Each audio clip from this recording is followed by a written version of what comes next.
고려해야 될 게 하나가 또 있어요. 아까 규제 지역 확대할 수 있다고 그랬잖아요. 네. 근데 사실 규제 지역을 확대해도 실수요자들은 별 영향이 없어요. 그냥 대출 조금 안 나오는 것 뿐이거든요. 근데 이제 규제 지역 확대하고 동시에 일어날 수 있는 게 하나가 더 있어요. 이거는 이제 이거가 중요해요. 집을 살려고 그러면. 만약에 나중에 내 요구 살 거기 때문에 샀는데 뭐 이게 되면 그래서 미리 이야기하는 거야. 예방 차원에서. 내가 잘못한 건 없다. 이런 이야기인데 자, 보세요. 자, 이거 토제 그 후잖아요. 그 후. 그러니까 여기 말고 여기는 거래량이 줄겠지. 얼음이 되겠지. 자, 근데 이제 보시면 자, 보세요. 이거 다 얘기했죠. 자, 다음 규제는 규제 지역 확대인데 그 대상은 서초, 송파, 용산 뭐 다 이거 중에 빠진 거 보면은 다 보시면 과천 있죠. 성동 있죠. 양천 있죠. 이게 이 금주고요. 1년 동안을 보면요. 과천이 3.64 올랐어요. 여기는 토지 거래 허가 수준을 넘어 가지고 토지 매매 금지 다주택자 사형을 징역형을 선언할 정도로 많이 올랐단 말이야. 조용하잖아. 공무원들이 다 여기 살아서 그런 거야. 막 그리고 양천, 성동, 마포, 강동, 종로 이런 순서로 다 올랐는데 이 종로는 사실 대표성이 좀 경기궁자이라는 데만 많이 올랐을 거라고. 대표성이 좀 약하기 때문에 다른 구역들은 다른 데들 중에 강남 사고 빠진 데는 매우 높다고 봐야죠. 네, 종로구 아파트가 많이 없어요. 예. 경기궁자이가 이제 그게 뭐야? 지수를 왜곡하고 있는 거지. 대표성이 이렇게 뭐라고 그러지? 지수가 대표성이 하나에 의해서 흔들리는 거지. 자, 근데 규제 지역을 하면 청약 대출 세제 이런 게 있는데 이것도 뭐냐면 다 무주택이나 1주택한테는 크게 그게 없단 말이야. 실수요 위주로 지나가니까 그래서 규제 지역을 지정해도 효과가 크진 않을 거야. 문제는 뭐냐면 이제 거래량이 늘어난다는 게 문제예요. 자, 뭐 거래량 후랭이에서도 계속 얘기했지만 많은 분들이 이해하셨는지 안 하시는지 모르겠지만 이 하늘색 있잖아, 하늘색. 이거 나오나? 이거 해야 나오는 건가? 레이저. 네. 이거 레이저? 네. 레이저. 네. 이거 있잖아요. 요거 하늘색이 7월 거래량이에요. 작년 작년 7월 거래량. 작년 7월 거래량이고 여기 남색이 작년 8월 거래량이란 말이야. 8월에 거래 많고 7월에 거래 많았잖아요. 근데 이게 보라색이죠. 이게 뭔 색이냐 이거? 퍼플인가? 퍼플. 이게 보라색 이게 2월 거래량인데 집계가 다 됐는데 거의 이제 6천 건으로 끝났어요. 사과드리겠습니다. 제가 지난달에 후랭이 TV 나와갖고 2월 거래량이 5천 건 정도 될 것 같다고 그랬는데 제가 틀렸습니다. 6천 건입니다. 네, 사과드립니다. 자, 6천 건으로 끝날 것 같단 말이에요. 근데 문제는 3월이 7월보다 더 위로 올라서 끝날 것 같다는 거지. 어떤 사람들은 1만 건이 될 거다라고 이야기지만 이건 계속 집계해봐야 알겠지만 확실한 거는 7천 건 근처에서 여기 8천 건이었거든요. 8,700건이었어요. 8천 건 근처까지 갈 것 같잖아요. 그러면 이제 무슨 일이 생기냐? 7월, 8월, 7월 달에 거래량이 폭발하고 나니까 이거 계약일 기준이기 때문에 8월 말이나 8월 하반기나 9월에 잔금을 쳤을 거란 말이에요. 대출이 그때 이제 그러면 실행이 되는 거죠. 그래서 8월 달에 갑자기 8월 달부터 대출 규제가 들어온 게 7월에 거래가 많이 됐기 때문에 한두 달 시차를 두고 대출이 늘어나면서 대출 규제가 들어온 거란 말이에요. 그리고 8월도 여전히 거래가 많았어요. 왜냐하면 서울의 평균 거래량이 한 5천 건 좀 안 되는데 이 6천 건 넘었으니까 많은 거죠. 그리고 이제 대출을 많이 동반하잖아요. 지금 요즘에 구매는. 옛날에는 대출을 많이 동반하지 않는 거래였다. 왜 갭투가 많았으니까. 그럼 그렇게 보면 8월 달에도 거래가 많았기 때문에 대출 늘어난 게 9월, 10월까지 계속 늘어났단 말이에요. 근데 그거를 이제 대출 규제를 가만히 뒀던 거죠, 그냥. 근데 그때 대출 규제의 핵심은 뭐냐면 한도도 좀 줄어들긴 하지만 금리를 많이 올리는 거였단 말이에요. 그래서 대출을 줄였어요. 자, 그러면 똑같이 이제 우리 예상할 수 있죠. 2월에 거래량이 늘어났으니까 3월 말이나 3월 말부터 시작해갖고 4월 달에 그 대출이 많이 늘 거야. 그래서 이제 대출 규제가 들어올 거야, 분명히. 근데 문제는 3월이 거래량이 더 많잖아요. 그러니까 4월, 5월, 6월 대출 규제가 더 들어올 건데 문제는 7월에 스트레스 DSR 3단계가 있잖아요. 근데 이게 별로 효과가 크진 않을 건데 이 심리적으로 계속 떠들어대니까 사람들이 쫀다고. 왜? 잘 모르니까. 그래서 제가 뭐냐면 그럼에도 불구하고 5월, 6월에 스트레스 DSR을 자꾸 한다고 쪼면 7월에 한다고 쪼면 5월, 6월에 억지로라도 대출을 받아서 집을 살 수 있어. 그렇게 되면 이제 4월 달부터 4, 5, 6, 7, 8 이렇게 한 5, 6개월 대출을 계속 누를 수가 있어요. 그러면 집값이 눌릴 수가 있어요. 왜? 돈을 줄이는 거잖아. 단방량. 그쵸? 근데 문제는 뭐냐. 그렇게 되면은 이제 한도를 줄이는 방법하고 이자를 올리는 방법이 있는데 이자 올리는 건 한계가 있을 거니까 한도를 줄일 거거든. 그럼에도 불구하고 집이 자꾸 오르면 사람들은 이제 한도가 1억 덜 나오니까 1억 덜 나오면서 살 수 있는 동대문이나 이런 데로 갈 거다.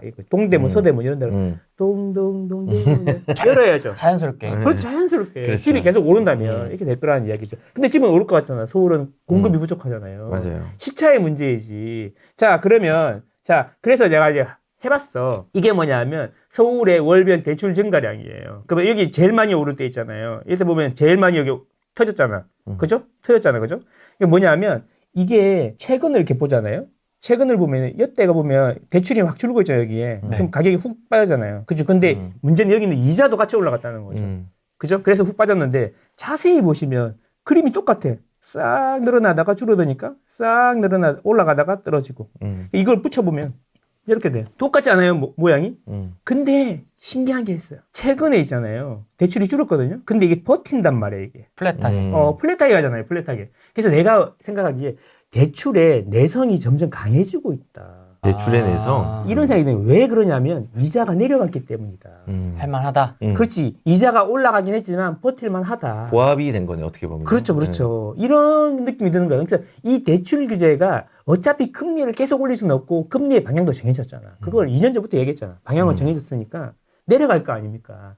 그렇게 보면 이 대출 규제를 한도를 줄이는 방법으로 갈 건데 그렇게 되면 이 한도가 물론 금리를 조금 올릴 거야. 한도를 줄이기 금리는 근데 점차적으로 내려갈 거고 한도를 줄이기 때문에 결국에는 어디가 오르지 답은 내가 1년 전부터 2년 전부터 계속 이야기했다. 뭘 더 이야기하냐. 답은 정해졌는데 그러니까 세종 가지 말고 서울. 세종을 싫어하는 게 아니라 세종 타이밍은 지금은 아니고요. 난이도가 있으니까 하수들이 가기에는 되게 어려운 곳인데 아까 사이클 보여드렸죠. 들어가긴 쉬워도 나오긴 어렵단 말이야. 그치. 근데 그런 데를 그 1억 있고 이런 사람들이 막 되게 잘하는 사람들은 아닐 거야. 공부 많이 해보고 막 투자 막 사파사파 해본 사람은 아닐 거 아니야. 근데 그런 사람들을 거기 가라? 그래서 옛날에 이런 말이 있어. 이런 말이 선무당이 사람 잡는다 이런 이야기 많이 하는데 우리끼리는 뭐냐면 선무당이 애들을 지옥으로 보내는구나. 사지로 내모는. 사지로 내문다. 내가 얘기했거든. 사지로 내문다. 그 이야기를 우리끼리 많이 했거든, 옛날에도. 그냥 그런 현상이 될 수도 있다. 하다못해 지금 저기 있잖아. 막 가보면 괜찮은데 미분양 난 거 10억 초반이니까 10% 하면 1억 초반이면 살 수 있잖아요. 서울고도. 네, 그렇죠. 그러니까 1억이 안 돼. 그러면 이제 경기도권으로 가면 되는 거고. 그렇게 해서 괜찮은 것도 입지 찾아가지고 차라리 그 돈이면 그냥 미분양 난 거를 사. 물론 잘 골라야 됩니다. 그쵸. 잘 골라야 됩니다. 네. 그러니까 이러면 되는데 가지 마라. 내가 여러 가지 이유로 객관적으로 다 설명을 해드렸음에도 나는 동네 아저씨고 그분들은 애널리스트니까 생각해보면 딱 답 정해졌잖아요. 소도시. 지방 그분 얘기는 흐름은 그냥 많이 떨어졌는데 거래량이 늘어날 때 그때 사야 된다 이런 이야기거든. 그 몇 년째 논리잖아. 그게 뭐야? 빌라도 많이 떨어졌는데 영원히 떨어지는 건 없으니까 올라올 거니까. 근데 그게 왜 인플레이션이 방금 말한 게 이제 돈이 늘어나니까는 집값이 올라가는 건데 이 인플레이션이 되게 불공평해요. 그러니까 입지에 따라서 불공평하게 움직이거든요. 그렇기 때문에 그 불공평한데 똑같은 돈을 투여했더라도 어떤 데는 그 수요들이 많아가지고 많이 그 올라갈 수 있고 어떤 데는 수요가 그 동네 수요라서 아예 그냥 안 올라가는 데도 있단 말이에요. 그래서 말씀드린 것처럼 답은 정해져 있다라는 게 사실은 수요층이 많은 데를 선별해서 들어가라는 거거든요. 근데 그 중에서 제일 안전한 게 서울이라든지 뭐 이런 경기권의 일부 지역이나 이런 거죠. 그래서 아까 말한 것처럼 거래량이 진짜로 많이 늘었거든요. 그러니까는 1월 달 대비해 가지고 지금 3월 달에 같은 기간에 거의 3배가 늘었어요. 거의 지금 뭐 2월 달은 아까 말한 것처럼 6,140건이 집계가 됐는데 지금 3월 달 지금까지 어제까지 집계한 게 지금 4,760건이에요. 그러면은 동일 대비해 가지고 거의 3배 이상이 지금 늘어난 수준이에요. 아직까지. 그래서 저는 보수적으로 볼 때 8,000건은 가겠다. 근데 진짜로 뭐 어떤 변수가 생겨가지고 이번 토지거래 허가구역이 재지정된 이후에 옆으로 조금 사람들이 분산이 됐을 거 아니에요? 그런 게 조금 확산이 적극적으로 일어나면은 진짜 10,000건 가까이도 갈 수 있겠다는 생각이 들어요. 그리고 거래량은 저는 집값의 결과값이라 생각하거든요. 그래서 대출로 방금 말한 것처럼 대출이 지금 이번에 많이 줄어든 상황이라고 막 신문에 나오는데 왜 줄어들었냐면요. 대출의 결과는요. 2-3달 뒤, 넉 달 뒤에 나와요. 계약하고 대출을 이루는 데는 3-4개월이 걸리거든요. 근데 생각해보면은 지금 대출 뭐 신문에서 조금 그 잔고량이 조금 작다라고 얘기하는 거는 11월 달, 12월 달 이때 이제 잔금을 치는 사람이 적었을 거예요. 왜냐하면 그때는 거래량이 작았으니까. 근데 이제 대출의 문제가 언제 휩싸이게 되냐면요. 적어도 한 2달 뒤. 이때는 왜냐하면 우리 지금 거래가 폭발한 게 이제 1월부터 스물스물하다가 2월 달에 확 폭발했잖아요. 그거를 잔금을 치르는 사람들이 이제 언제 나오냐? 이제 5월 달, 6월 달, 7월 달. 그래서 그 정부에서도 스트레스 DSR 같은 거 원래 7월 달에 시행하려고 했는데 5월로도 앞당길 수 있으니까 조심해라고 얘기를 하는 게 아마 이제 그런 이유일 수 있다는 생각이 들고, 그리고 말씀하신 대로 대출 규제가 계속 나올 거예요. 대출 규제는 좀 나오는데 그 이유는 신문에서 이제 이런 얘기가 나올 거예요. 이제 또 GDP 대비해서 우리 대출량 엄청 커졌다. 그게 이제 다음 달, 다다음 달 되게 많이 나올 거거든요. 방금 말한 것처럼 거래량이 많이 일어났으니까. 그러면 우리는 그거를 생각하고 무서워서 집을 못 사냐? 아니요. 그럴 때 오히려 대출은요, 완전히 막지 못해요. 특별한 케이스 아니고는. 그래서, 아까 말한 것처럼 서울 같은 경우도, 조건부 전세 대출이라는 것 자체가 전부 다 막혀 있지만 경기도는 일부분만 막았잖아요. 근데 이거를 또 영원히 못 막으니까 이런 대출에 대한 부분들, 틈새들이 있으니까 그런 거 활용해가지고 사람들이 막 뭐 공포감이 조성을 시킨 대출로 좀 폭탄이 터진다, 가계부채 때문에 폭탄이 터진다, 뭐 이런 얘기 나올 때라도 사실 아직 기회가 있으니까는 좀 가격이 들어오른 지역들 이런 데서 수요가 있는데 아까 말한 것처럼 흘러내려간 데 있잖아요. 지금 노원이라든지 뭐 이런 일부 지역들은 아직까지 흘러 들어오기 좋은 타이밍이거든요. 그래서 그런 좀 하급지들도 좀 보는 것도 또 필요하다는 생각이 들고 그렇습니다. 오르는 걸 모르는 게 아닐 것 같다는 그쵸. 생각. 이게 지난 정권이랑 이번 다르지. 정권이랑 다른 점이, 지난 정권은 그 약간 뭐라 그럴까, 남 탓을 많이 하는 느낌이었어. 호소합. 집이 오른 건 다주택자들이 처음에는 뭐냐면 강남의 다주택자들 집을 많이 사서 그랬다. 강남 다주택자들을 욕했어. 그 다음에는 다주택자들이 집을 사서 그렇다. 그 다음에 그래서 내가 옛날에 영상 올린 게 다주택을 조지고 나니 법인이 문제더라. 그래서 법인을 조지고 나서 비로소 알게 된 것들. 실수요자들이 잘못했구나. 실수요자들을 조지고 나서 비로소 정권을 잃었죠. 그치? 그렇죠. 그래서 이제 그리고 이제 새 정권이 들어왔는데 이 정권은 집값을 잡는다는 컨셉보다 자연스럽게 가게 두는 거를 목표로 하는 것 같다는 거죠. 사실 이거 토지거래가구역 서울시에 지정한 거예요. 국토부가 지정한 게 아니에요. 맞아요. 맞습니다. 서울시가 오세훈 시장이 급하게 혼자 지정한 거란 말이야. 다른 욕심 때문에. 나는 이게 거의 확신할 수 있지 않을까 이렇게 생각하는데 다른 욕심 때문에 지정한 거란 말이에요. 정부는 그냥 자연스럽게 흘러가고 있기 때문에 한국은행에서 금리를 낮춰서 자영업도 살리고 그다음에 경기 내수도 살리고 싶은데 한국은행에서 계속 월 5조에서 6조 이상 가계대출이 안 늘어나게 해달라고 하니까 울며 겨자 먹기로 이렇게 하는 거라고 나는 생각해. 근데 만약에 그렇게 안 했으면 어쩌면 전체적으로 다 이게 퍼졌을지도 몰라. 다 골고루 올랐을지도 몰라. 어쨌든 그렇다는 거죠. 그렇죠. 그러니까 한국은행의 목리죠, 목리. 이제 어떻게 보면 그렇게 하니까 대출 안 받아서 사는 사람들이 나 현금으로 많이 살 수 있는 동네만 오른 거야. 이게 잘못 생각하는 거야. 그러니까 대출은 많은 사람들이 이렇게 얘기하죠. 대출은 기회다. 젊은 사람들이나 저소득층에게 대출을 안 해주면 오히려 그 사람들이 기회를 박탈하는 거다. 물론 반대쪽에서 이야기하는 사람들도 많죠. 어디에 초점을 맞춰야 될지는 모르겠지만 이번 정권은 기회라고 생각하는 거예요.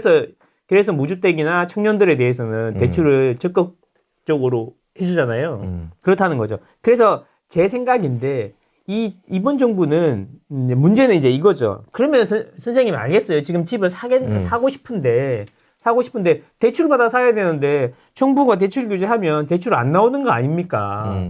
이거죠. 근데 이게 지난 정부하고 이번 정부하고 다른 부분인데 지난 정부는 오늘 5시에 발표하고 내일 9시부터 시행했어.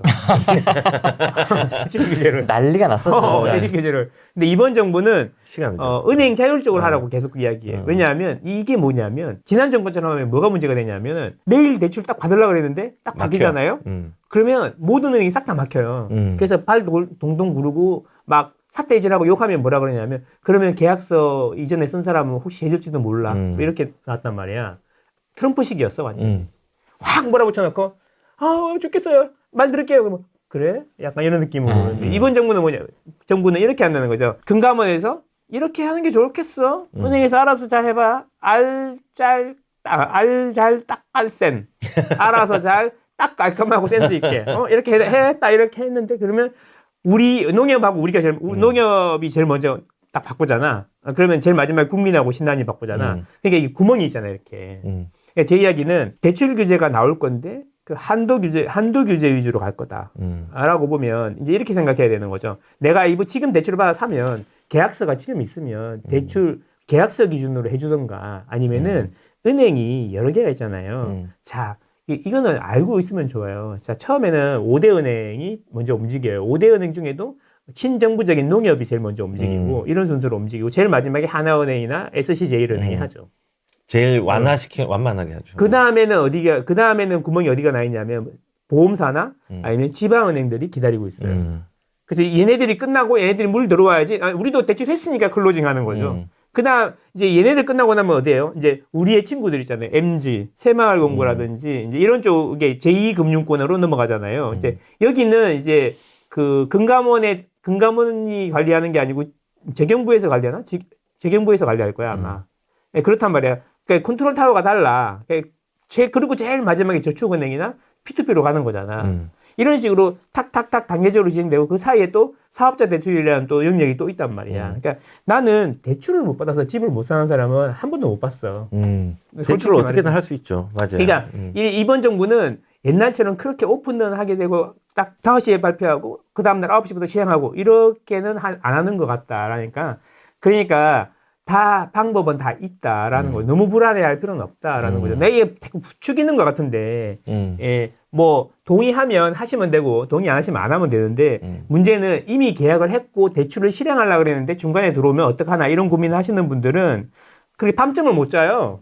맞아요. 그럼 맨날 물어봐. 그럼 내가 뭐 그랬어요? 막 이럴 수는 없잖아. 근데 제가 대출 규제를 하진 않았어요. 뭐 이럴 수는 없는데 어쨌든 제 이야기는 터져날 구멍은 있으니까 이번 정부는 그렇다. 그러니까 집은 미리 계약해놓고 대출 나중에 규제대로서 안 나올까봐 밤잠을 설치시는 분들 물론 그 마음은 이해되나 안 되진 않을 거다 이런 이야기들이 있는 거죠. 대출이라는 것 자체가 한꺼번에 막고 이렇게 하면은 정부 아까 말한 것처럼 정부가 규제를 해서 한꺼번에 확 막아버리면은 솟아날 구멍이 없는데 지금은 이제 아까 자율성 얘기했잖아요. 그래서 그 틈들이 시차가 달라가지고 그것들을 할 수 있는 걸 잘만 찾으면은 나오는 것 같긴 해요. 그리고 저도 이제 대출 관련 업무를 하니까는 공감이 되는 게 솟아날 구멍이 있거든요. 어떤 사람은 사업자 대출 이용하기도 하고 어떤 사람은 조금 급할 때는 자동차 담보를 생각을 하기도 하고 어떤 사람은 그런 분도 있었어요. 사업을 하기 위해서. 그리고 어떤 분은 이제 후순위 대출이라는 것도 있잖아요. 그런 것들을 LTV 내에서 활용하는 사람도 있고 해서 사실 사람들이 대출에 대해서도 무조건 뭔가를 해야 된다. 라고 생각을 하면은 찾는 방법을 몰라서 그렇지 사실은 구멍들은 되게 많이 있다는 생각이 들었습니다. 안 해봐서 그래? 안 해봐서? 해보면 돼. 근데 집을 뭐 이렇게 일반 요즘 같이 이제 1주택자나 무주택자 위주로 돌아가는 상황에서 막 집을 여러 번 거래해 보시거나 대출을 많이 해본 사람이 없으시니까 그렇죠. 많이 불안한 건 알겠는데 이럴 때 뭐 항상 하는 말이 처음엔 다 그런 거야. 원래 처음에 익숙하지 않은 거는 어려운 거고 익숙해지면 어려운 것도 쉬워지는 법이니까. 네. 예.